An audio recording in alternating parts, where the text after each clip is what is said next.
حضرت ابو ہریرہ رضی اللہ تعالی عنہ سے مروی ہے کہ اللہ کے نبی صلی اللہ علیہ وسلم نے ارشاد فرمایا، جو شخص اللہ پر اور یوم آخرت پر ایمان رکھتا ہے اس کو چاہیے کہ وہ اچھی بات کرے یا پھر وہ خاموش رہے۔ ایسے ہی ایک اور حدیث حضرت ابو ہریرہ رضی اللہ تعالی عنہ سے مروی ہے کہ حضور صلی اللہ علیہ وسلم نے ارشاد فرمایا کہ انسان بغیر سوچے سمجھے کوئی کلمہ زبان سے کہہ دیتا ہے، وہ ایسا کلمہ ہوتا ہے کہ جو اس کو جہنم کی اس گہرائی میں گرا دیتا ہے جس کا فاصلہ مشرق و مغرب جتنا ہوتا ہے۔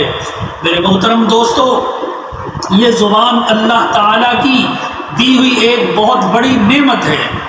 ہمیں سوچنا چاہیے کہ یہ اللہ نے ہمیں کتنی بڑی نعمت سے نوازا ہے۔ یہ وہ نعمت ہے کہ جو ہمیں بغیر کسی تگ و دو کے حاصل ہو گئی۔ یہ وہ نعمت ہے جس کے لیے ہمیں کوئی محنت نہیں کرنی پڑی، ہمیں کوئی پیسے نہیں لگانے پڑے، اللہ رب العزت نے ہمیں مفت میں یہ عطا فرما دی۔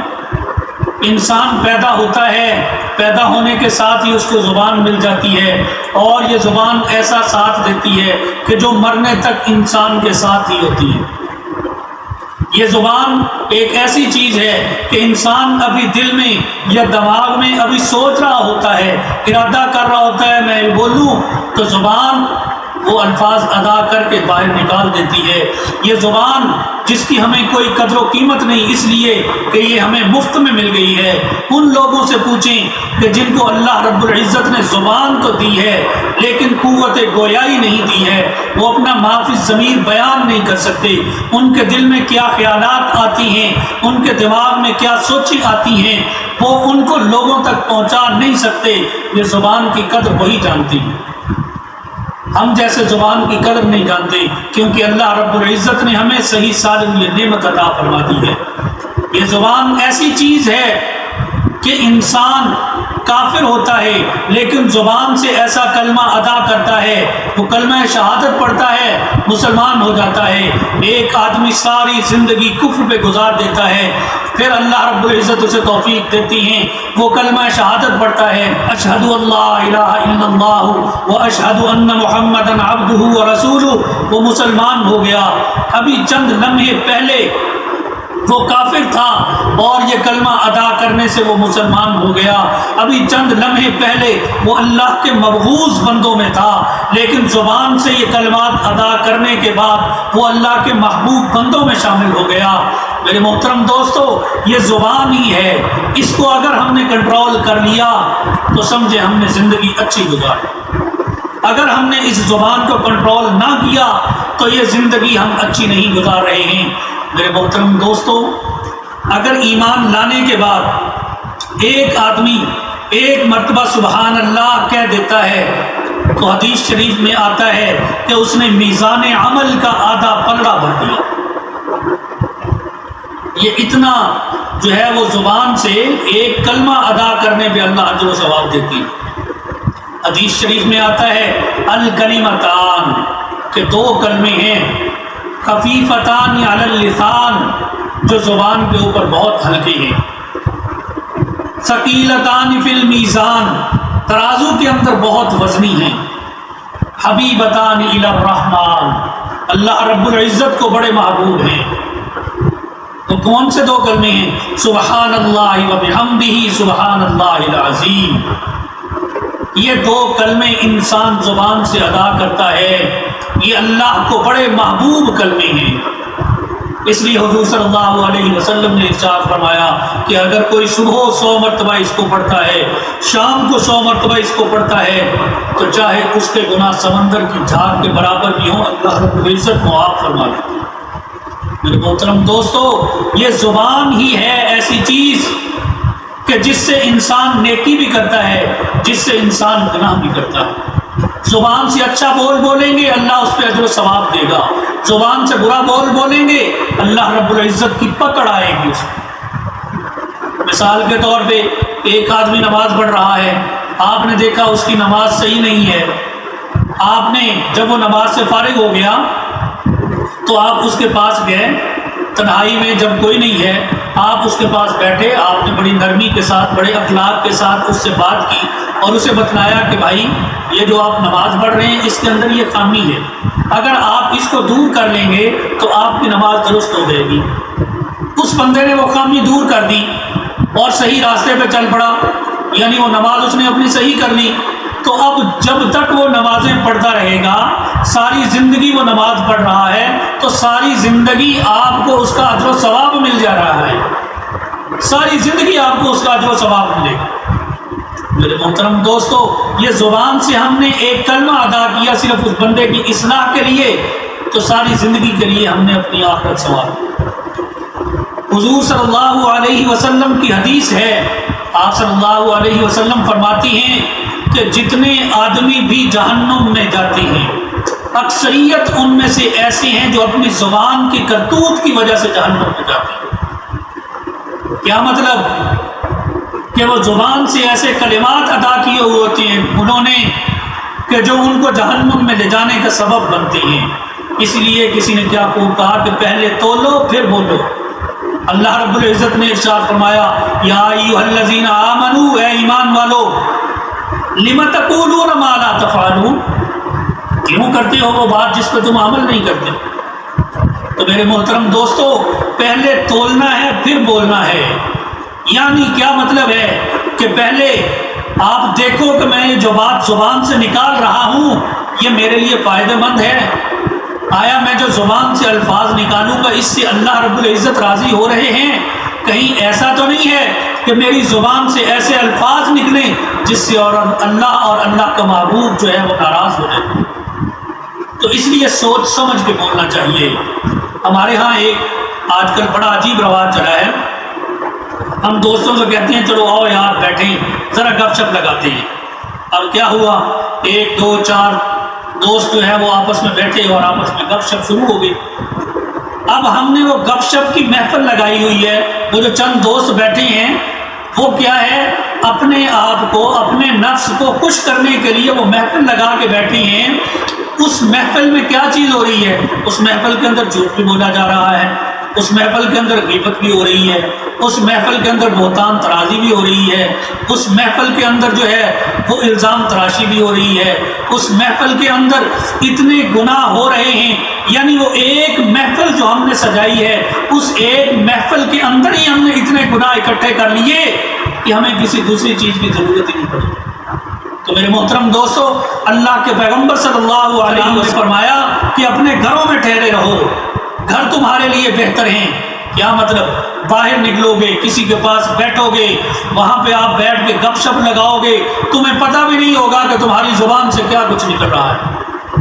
اور بعض دفعہ ایسے جیسے ابھی میں نے شروع میں حدیث بیان کی ہے کہ بعض دفعہ زبان سے ایسے کلمات نکل جاتی ہیں کہ وہ جہنم میں جانے کا سبب بن جاتے ہیں، اور جہنم کی بھی اتنی گہرائی میں جا کے انسان گرتا ہے جتنا مشرق اور مغرب کے درمیان کا فاصلہ ہے۔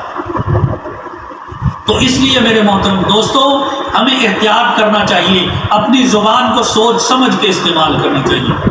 حضور صلی اللہ علیہ وسلم نے ایک مرتبہ فرمایا کہ اے خواتین، میں نے اہل جہنم میں اکثریت تمہاری دیکھی۔ پھر اس کی وجہ بھی بیان کی کہ کیوں میں نے تمہیں ایسا دیکھا، کس لیے تمہاری تعداد جہنم میں زیادہ تھی، کہ تم لعن طعن زیادہ کرتی ہو، تم شوہروں کی نافرمانی زیادہ کرتی ہو۔ آج کل لڑکی ماں تو بن جاتی ہے لیکن اسے ماں کے مقام کا پتہ نہیں ہوتا۔ ایک لڑکی، اس کے ہاں بچے کی ولادت ہو گئی، وہ اپنے کام کر رہی ہے، مثال کے طور پہ کچن میں اپنے برتن دھو رہی ہے، ادھر سے بچے نے کوئی ایسی حرکت کر دی، اب وہاں کھڑے ہو گئی، وہ وہاں سے بچے کو جو ہے وہ باتیں سنانا شروع کر دے گی۔ بعض دفعہ زبان سے ایسے کلمات عطا کر دیتی ہیں کہ نعوذ باللہ وہ کہنے کے قابل بھی نہیں ہوتے۔ اس سے بہتر تھا تو پیدا ہی نہ ہوتا، اس سے بہتر تھا تو مر جاتا۔ اللہ کی بندی، کیا معلوم ہے تجھے کہ جو تیری زبان سے الفاظ نکل رہے ہیں وہ ڈائریکٹ اللہ رب العزت کے عرش پہ جا رہے ہیں۔ ماں کی زبان سے نکلی ہوئی بات اللہ کے عرش تک پہنچتی ہے، اور خدا نہ خواستہ کہ وہ قبولیت کا وقت ہو، اگر وہ قبول ہو گئی تو سوچ کہ تیرے ساتھ کیا بنے گا۔ اس لیے اللہ کے نبی صلی اللہ علیہ وسلم نے ارشاد فرمایا کہ تمہارے لعن طعن کی وجہ سے جہنم میں نے تمہاری کثرت زیادہ دیکھی۔ تو اس لیے میرے محترم دوستو، زبان کو کنٹرول کرنا چاہیے، زبان ایسی چیز ہے، حضور صلی اللہ علیہ وسلم کا ارشاد حضرت ابو سعید خدری سے مروی ہے کہ جب صبح ہوتی ہے تو جسم کے تمام اعضاء زبان سے مخاطب ہوتی ہیں، ہاتھ جوڑ کے کہتے ہیں کہ او اللہ کی بندی، یہ دیکھ سارے دن میں اچھا استعمال ہونا، اچھے الفاظ استعمال کرنا، اچھے سے مخاطب ہونا، کیونکہ ہم تو تیرے تابع ہیں، اللہ سے ڈرتی رہنا، ہم تیرے تابع ہیں، جو تو نے کہا ہم تو اس کے پیچھے چل پڑیں گے۔ تو یہ زبان ایسی چیز ہے، اس لیے ہم نے سوچ سمجھ کر بولنا ہے، جو الفاظ ادا کریں اس کو ہم دیکھیں کہ ان الفاظ سے کہیں دوسرے کے دل آزاری تو نہیں ہو رہی، کیونکہ بعض دفعہ ایسا ہوتا ہے ہم زبان سے الفاظ ادا کر دیتے ہیں، دوسرے مسلمان کا دل دکھ جاتا ہے۔ تو اس لیے میرے محترم دوستو، جب کسی انسان کا دل دکھتا ہے تو اللہ رب العزت کی ناراضگی کا وہ سبب بنتا ہے۔ اس لیے سوچ سمجھ کے بولنا چاہیے اور ہمیشہ سچ بولنا چاہیے، جھوٹ نہیں بولنا چاہیے اس زبان سے۔ یہ زبان اللہ نے ہمیں دی ہے، یہ اس کی بہت بڑی نعمت ہے، تو اس لیے اللہ رب العزت نے جھوٹ بولنے سے بھی منع فرمایا ہے۔ تو کوشش ہونی چاہیے کہ ہمیشہ ہم سچ بولیں۔ ایک واقعہ یاد آ گیا کہ ہندوستان میں ایک دفعہ ایک زمین کے ٹکڑے کا تنازع ہو گیا۔ ہندو کہتے تھے یہ زمین کا ٹکڑا ہمارا ہے، مسلمان کہتے تھے یہ زمین کا ٹکڑا ہمارا ہے۔ اب دونوں میں اتنی بحث و تکرار ہوئی کہ معاملہ لڑائی جھگڑے پر پہنچ گیا، قتل و قتال پر پہنچ گیا۔ بالآخر وہ معاملہ چلتے چلتے انگریز کی عدالت میں پہنچ گیا۔ اب انگریز نے عدالت لگائی، ہندو بھی اپنے آدمی لے کے آ گئے، مسلمان بھی اپنے آدمی لے کے آ گئے۔ ہندو اپنے دلائل دے رہے ہیں، مسلمان اپنے دلائل دے رہے ہیں کہ یہ زمین ہماری ہے، ہم نے اس جگہ پہ مسجد بنانی ہے، یہ ہندوؤں کی زمین نہیں ہے۔ ہندو کہتی ہیں جج صاحب یہ زمین ہماری ہے، ہم نے اس جگہ پہ اپنا مندر بنانا ہے، یہ مسلمانوں کی زمین نہیں ہے۔ بالآخر قصہ طول پکڑ گیا۔ انگریز جج نے کہا کہ ایسا کرو کہ میرے فیصلہ دینے سے پہلے آپس میں کوئی تصفیہ کر دو، بہتری اسی میں ہے، ورنہ پھر میں تو فیصلہ سنا دوں گا۔ تو ہندوؤں نے کہا کہ جج صاحب ہم آپ کو ایک آدمی بتاتے ہیں، وہ آدمی جو کہہ دے گا وہ ہمیں قبول ہوگا، لیکن بتائیں گے ہم صرف آپ کو۔ جج نے کہا ٹھیک ہے۔ چنانچہ ہندو آدمی گئے، جج کو جا کے انہوں نے ایک بندے کا نام بتلا دیا۔ جج نے اگلی تاریخ دے دی 2-4 دن بعد کی۔ اب جب عدالت سے باہر نکلے تو ہندو ان 1-2 آدمیوں سے بڑے ناراض ہوئے کہ تم نے جو نام بتلایا ہے وہ تو مسلمانوں کا آدمی ہے، وہ تو مسلمانوں کا عالم ہے، لہٰذا وہ تو مسلمانوں کی سائڈ لے گا، وہ تو کہے گا کہ یہ زمین ہماری ہے، ہم نے اس پہ مسجد بنانی ہے۔ انہوں نے کہا دیکھو بات یہ ہے کہ جب فیصلہ ہوگا اس وقت دیکھنا کہ کیا ہوگا، ہم جانتی ہیں کہ وہ آدمی کیسا ہے، وہ آدمی کبھی جھوٹ نہیں بولے۔ چنانچہ تاریخ آ گئی، عدالت کھچا کھچ بھر گئی، جج صاحب بیٹھے ہیں، ادھر سے وہ عالم بھی عدالت میں آئے، جج کے سامنے کھڑے ہو گئے۔ جج نے کہا دیکھیں حضرت آج فیصلہ آپ پہ ہے، دونوں فریق آپ پہ متفق ہیں، جو آپ کہیں گے وہ فیصلہ ہوگا۔ اس زمین کے ٹکڑے کا یہ معاملہ ہے، مسلمان کہتے ہیں یہ ہمارا ہے، ہندو کہتے ہیں یہ ہمارا ہے، اب آپ بتائیں کہ یہ ہے کس کا۔ تو عالم جو تھے وہاں بے دھڑک ہو کے بولے کہ یہ زمین کا ٹکڑا ہندوؤں کا ہے۔ جب نے کہا وہ یہاں مندر بنا لیں، انہوں نے کہا جب ان کی ملکیت میں ہے وہ یہاں پہ گھر بنائیں یا مندر بنائیں، ان کی اپنی مرضی ہے۔ چنانچہ جج نے جو اس وقت فیصلہ تحریر کیا وہ بہت زبردست فیصلہ تھا۔ جج نے کہا کہ آج مسلمان ہار گئے لیکن اسلام جیت گیا، ہندوؤں کے حق میں فیصلہ ہو گیا۔ اب جب اس عدالت سے باہر نکلے تو سارے ہندو جو بھری ہوئی عدالت تھی اس مسلمان عالم کے پاس گئے اور ان سے کہا حضرت آج آپ نے سچ بولا ہے، آپ کے سچ بولنے کی وجہ سے ہم سارے کے سارے کلمہ اسلام پڑھتے ہیں، ہمیں کلمہ پڑھائیں، ہم مسلمان ہوتے ہیں۔ تو یہ ہے زبان سے سچ بولنے کی طاقت۔ جو انسان سچ بولتا ہے تو اللہ رب العزت اسے دنیا و آخرت میں کامیاب